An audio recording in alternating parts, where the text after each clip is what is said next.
हमारा sleep architect भी एक चीज़ होती है, स्लीप की डिफरेंट स्टेजेस होती हैं, N1, N2, N3, then REM sleep.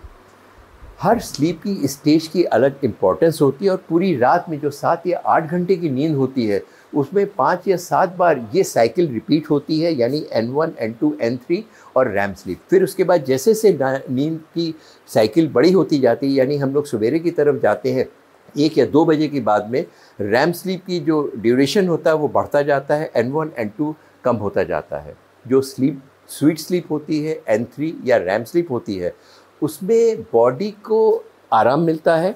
Body repair करती है, जो हम बात कर रहे हैं, बोल रहे हैं, वो सॉफ्ट डिस्क से हार्ड डिस्क में जाती है और एक पर्टिकुलर स्लीप की डीप स्टेज में जा कर के वो जो चीज़ें हम लोगों ने उस तरह की चीज़ें पढ़ी हैं, मेमोरी में पढ़ी हैं, वो गूगल की तरह उस तरह की फ़ाइल को वो फिर सर्च करता है कि दिमाग में वो फ़ाइल कहाँ पर है, वो स्लीप वहाँ पे जा कर के प्रोटीन के माध्यम से स्टोर होती है। इसलिए जो बच्चे रात भर जगते हैं, पढ़ते हैं, सोते नहीं हैं, उनकी